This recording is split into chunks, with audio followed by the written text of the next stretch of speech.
So ayun guys, meron tayong unit. Ang unit natin ay Toyota Corolla. So ayan, kung napapansin natin ay wala na siyang engine. So bali hindi pala tayo yung nagbaklas dito. So ayan, binaba na nila yung makina. So bali umalis na yung nagbaklas nito. So tayo yung magkakabit ng engine nito. So simple lang naman to. So yun, fast forward tayo. So ayan, kung napapansin nyo, yung engine ay medyo nabuo na natin. Hindi na namin pinakita yung kung paano namin binuo ito, pero marami naman kasi nakakaalam nun.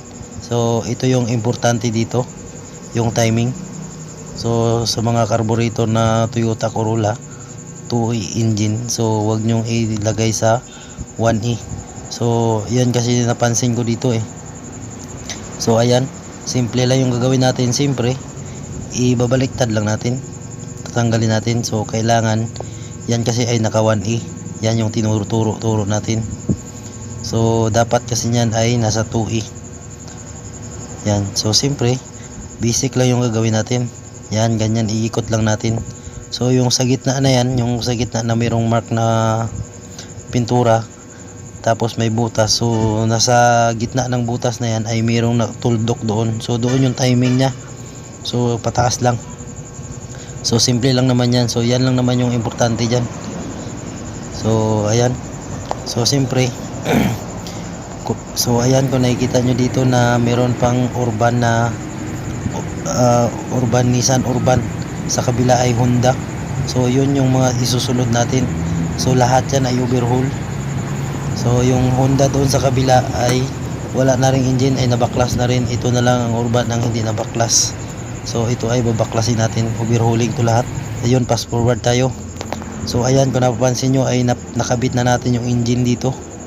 Ayan, pero hindi pa natin nakabit yung ibang mga accessories. Yung exhaust ay hindi pa natin nakabit. So simple lang naman yung ginagawa natin dito.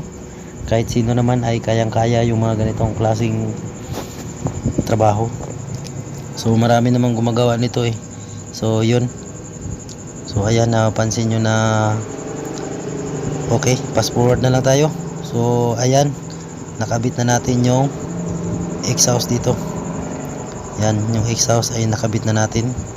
So nalagyan na rin to natin ng tubig, pero dadagdagan pa natin ng tubig yan mamaya. Siyempre i-start natin. Yan, napakasimple at napaka-basic lang talaga yung ginawa natin dito. Kahit sino naman ay kayang-kaya ito. So fast forward tayo. So ayan, kung napapansin nyo, umandar na yung engine natin. So ayan, pero wala pa siyang code kasi hindi pa natin kinabit. So ito yung Urban, siyempre. Ayan. So marami tayong nakapila na gagawin. So nag-aantay na lang yung pisa yung iba.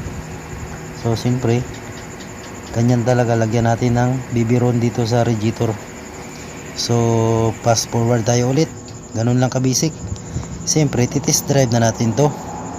So tatakpan na natin yung hood kasi titest drive na natin. Ayan. So napakasimple lang talaga. Napakasimple lang yung ginawa natin dito. Titest drive na natin to. So ayan pala yung forma nya, medyo bago pa naman. Ang ganda ng forma. So pero carburetor lang naman, pero goods na goods pa rin ang engine natin. So ayan, observe natin dito. So start natin. Yan, on muna, tapos so yun, one click na lang siya. So putol muna tayo, hanggang dito lang muna yung video natin kasi walang mag video sa road test.